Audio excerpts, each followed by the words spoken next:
तो what's up guys, welcome to my YouTube channel. I hope आप लोग बहुत अच्छे होंगे। तो आज की इस वीडियो में मैं फिर से एक शॉर्ट ट्रिक लेके आया हूँ जिसमें मैं आपको हाइब्रिडाइजेशन के बारे में बताऊंगा कि किसी भी स्पीसीज का हाइब्रिडाइजेशन sp2 sp3 sp3d जो भी आप मतलब निकालना चाहें 1 सेकंड के अंदर मतलब निकाल सकते हैं। क्योंकि जेईई मेंस और जेईई एडवांस में ज़्यादातर क्वेश्चन जो 4 से 8 नंबर तक की यानी 2 क्वेश्चन तो मिनिमम रहते ही हैं कि हाइब्रिडाइजेशन क्या होगा या हाइब्रिडाइजेशन का इंक्रीजिंग ऑर्डर या डिक्रीजिंग ऑर्डर जो भी है कितना स्ट्रॉन्गेस्ट होगा। तो ये सब चीज़ें बहुत ही ईजी होती हैं, ठीक है।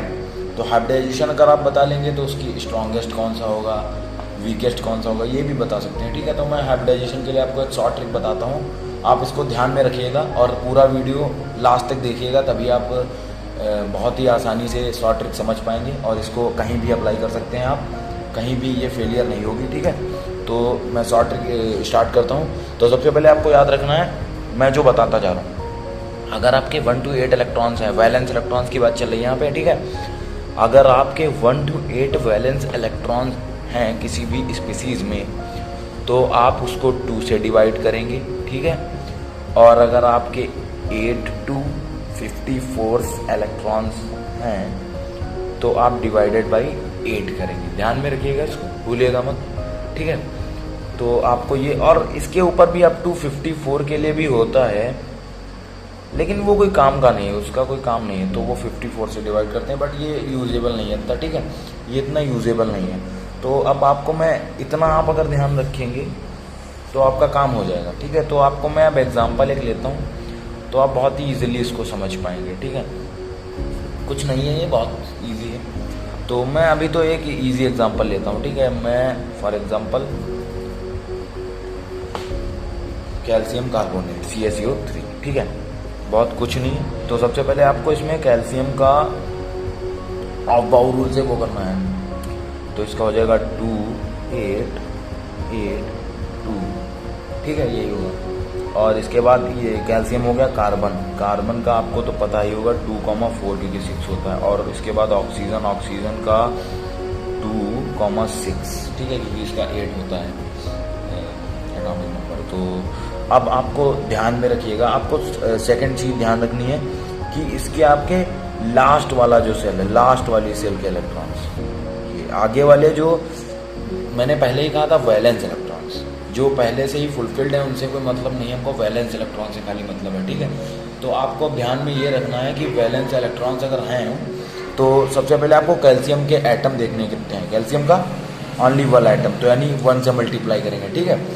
कार्बन के 1 एटम, तो 1 ही से मल्टीप्लाई करेंगे। ऑक्सीजन के कितने 3 एटम, तो 3 से मल्टीप्लाई करेंगे। तो फिर जब ये इसको मल्टीप्लाई कर लेंगे तो 2 1 जा 2, ये हो जाएगा 4 1 जा 4, ये हो गया +4, सबको ऐड कर देना, 6 3 जा 18 + 18। अब इसको आप जब ऐड करेंगे तो आपका बनेगा 24, ठीक है। तो इसका मतलब आपके 24 इलेक्ट्रॉन्स टोटल हैं, बन गया आपका। अब अगर 24 इलेक्ट्रॉन्स हैं तो आपको पता होगा, मैंने बताया था वैलेंस इलेक्ट्रॉन्स का अगर सम आता है 24 इलेक्ट्रॉन्स, ठीक है। तो आपको ध्यान में क्या रखना है, ये किस स्पीसीज़ में लाई कर रहा है ये आप ध्यान रखिए। 8 to 54, अब इसको आप 8 से डिवाइड कर दीजिए, 24 को 8 से डिवाइड कर दीजिए, तो 8 3 जा 24, ठीक है। तो आपका हो गया। तो इसका मतलब आपको 3 मिल रहा है। अब ध्यान में रखिएगा 3 का क्या करना है, 3।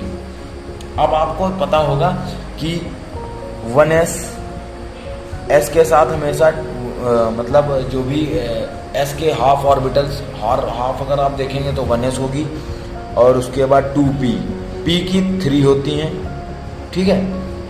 यानी जो p है उसके आपने देखा नहीं है क्या, कभी देखिए आप, 1 2 3 ये p की हो गई, और ये d की होती हैं 5, 1 2 3 4 5, ठीक है, 5 d, ये आपका बनता है हमेशा। मतलब ये सिंपली आप लोगों को पता होगा, s की ऐसे बनती है 1s के लिए, इसमें 2 इलेक्ट्रॉन्स आते हैं हुंड रूल के थ्रू, इसमें 2 2 2 जब तक सब में 1 1 नहीं चला जाता तब तक किसी में आगे नहीं बढ़ते हैं। उसके बाद ये 5, तो ये p का हो गया, ये s का हो गया, और ये आपका हो गया d का, सिंपली, ठीक है। तो आपको 1s 3p 5d याद रखना है, क्योंकि इसमें इलेक्ट्रॉन्स बारी बारी से भरेंगे। पहले 1s में जाएगा, फिर बचे 3p में जाएंगे, फिर बचे इलेक्ट्रॉन्स 5d में जाएंगे। तो सबसे पहले आपको यहाँ पे 3 आया है, 3। तो सबसे पहले आपके एक इलेक्ट्रॉन चला जाएगा 1s में, ठीक है। तो एक s में चला गया, तो s में एक आ गया, s में एक आ गया आपका इलेक्ट्रॉन्स, ठीक है। उसके बाद आपके 3p यानी 3p में जाने।